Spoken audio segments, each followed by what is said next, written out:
Welcome back to Suncoast View. The Suncoast is known for being pet-friendly, and while we love our precious pups, there's still many old wives' tales about caring for our pets. Luckily, we have access to pet experts like our friends at K9 Korral. Mark Shambor, the owner of K9 Korral, is here to help us separate the facts from the fiction when it comes to our four-legged friends. Welcome back, Mark. Thanks for having me. It's good to be here. Well, you are a great resource when it comes to our pets. I know that you've helped me very many times with my dog, and you have many happy dogs at K9 Korral, and you actually brought us a few of the pictures of your guests. I did. I like the dogs happy coming and happy going. So let's take a look first before we get into. Barney's actually up for adoption. I'm fostering him through Manatee County Animal Services. What a beautiful dog. Great temperament. And that's Thor. Now some of these will tie into our segment. He has a nice juicy wet nose. Plus he has some very glary eyes, but he's our mascot. All right. Okay, we're going to be talking about eyes, so therefore that's Ava. Little preview of the quiz to come. Yes, and here's something you can put in the water. That's Simba. Oh, and a little fresh breath there. Seika's relaxing. That's actually Simba's brother, and that's just a happy-go-lucky dog. That's Oliver. You keep the dogs very happy at K9 Korral, which I know is why so many people on the Suncoast love to bring their dogs to you. You also bring us some great information. So I know there is a ton of false information out there about pet care. A lot of times I know it's people trying to be helpful, but a lot of us, you know, we start with good intentions, but we end up getting some bad advice. Do you see that? Yes, everything that people take from the internet, from our suggestions and veterinarians, and they have to put it all together and just decide what is actually going to work for them and what not. And a lot of stuff comes from the past that might not be actually true anymore, and it's been proven not to be. Great point. Great things we thought about about caring for our dogs when we were young might not be true anymore. Well, you came to dispel some of the doggy myths, but you're doing it in a fun way, so you brought us a game. I did, and there's prizes too. Everyone loves prizes. All right, so here's the way that it's going to work. Mark is going to give us a fact or fiction about caring for our dogs. So you're going to bring us kind of an old wives' tale, and we have to decide whether it is true or false. So it's called Fido, Fact or Fiction. Greg, you are the first one in the hot seat. The first thing Mark is bringing us, question number 1. A warm nose means a dog is sick. True or false? I'm going to go with what I've always been told. I don't know if I believe it, but I'm going to say true. Mark? That answer's false. Oh, no prize for me. It's kind of on the borderline because it can mean that a dog is sick, but there's many other things, and it could save you a trip to the vet. Dogs' noses change wet to dry throughout the day. If they wake up, it's probably going to be wet, dry in the sun. Just basically, you don't want to rule that as the dog being sick. You want to really look at their demeanor. One, remember that if a dog's nose is dripping or discharging, that's where you want to take your dog to a veterinarian. If it's lethargic, there's a good chance that your dog might have overheated a little bit. So those, and cracked nose, if there's a cracked nose, that could be a problem. It even could be a fungus. So what I brought is some CBD cream that both of you can use. And hey.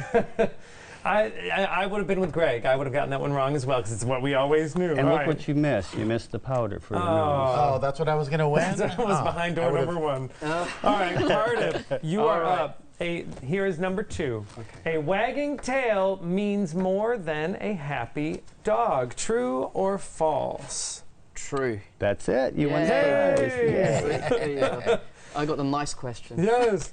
But so we can learn a lot by a wagging tail. You actually brought us a few ways to translate the tail moves. If it's a low wag and it's somewhat tucked under, it's going to be a submissive, kind of fearful, cautious. The tail will be low or slow wag, tail straight out. Curious, it's going to have very little wag, and you want to watch out for it going down to up very quickly. Anytime a dog's tail goes straight up, it's on alert mode, and then you don't know for sure if that dog is going to be good or not, happy or not. A happy dog will have a circular motion and wagging. That's what you want to look for. And this is, of course, if you're encountering a dog on a walk or something like that, you want to do that. I have a question about that. At the dog beach, you take your dog to the dog beach. We were there. If you see a dog interacting with the group and it's got the tail up, should we be on alert? Are we going to create a bigger problem if we suddenly intervene? Well, don't forget to breathe. Yeah. It's important to breathe.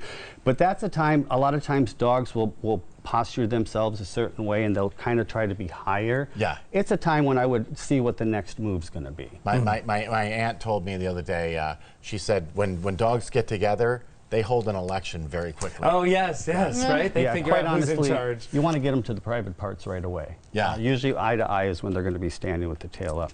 But you won a mood ring. See, and that's how we'll tell your tale. There we go. I love it. All right, Thank next you. for Kaylee. This is a very common one, and I'm curious, Kaylee. Dogs cannot see color. True or false? I'm pretty sure that's true. They can see color, it's false. Oh, they can? And you brought us a very interesting I did. They can see way color, to but see. it's different. They don't have the red cone cell. We have 3 cone cells. The dogs have 2, and it's blue and yellow, where we have red, green, and yellow. So they see more greens, actually very similar to what I'm told a colorblind person would see. They don't have the brilliance of it, and it might be a little bit more faded. So Kaylee, you did not win a pair of sunglasses. Of course, we didn't ask the dog that question. Yes, this is true. Yeah, All you right, I gave think up we have some time for just sunglasses. one more, so this will be an all-in round. So whoever right. puts their hand up first, or we can, everyone can weigh in.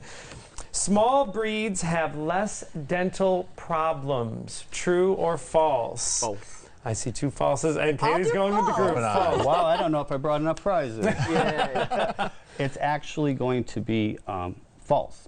Small dogs tend to have a high percentage of, actually it's predisposed in a lot of dogs. They have a lot, you want to start early. Some of the things that I brought the angel eyes for the eyes, outside. Carrots and blueberries are great for inside because of the fact that they have antioxidants. Oh, Give wow. them a lot of treats that have that in it. I did not know that we could give our dogs blueberries. Yes, if we can get them to definitely. eat the blueberry, right? Now for the teeth is the cinnamon. That helps break down some of the hidden items, and that might be stuck in there, and it's a little bit acidy so that it will tend to dismiss a lot of the stuff that lingers in the mouth. Oh, wow. I foresee people doing the cinnamon challenge with their dog. Yes, exactly. Yes, do not leave your dog out of that Yeah, part. don't Put a little do that. cinnamon on their diet will be great. Thank you for helping to clear up some of the myths. We learn more and more about our dogs every day. Thanks to Mark and K9 Korral. For more information about all of your pet needs, including daycare and boarding and training, you can find K9 Korral on their website, K9 Korral, SRQ.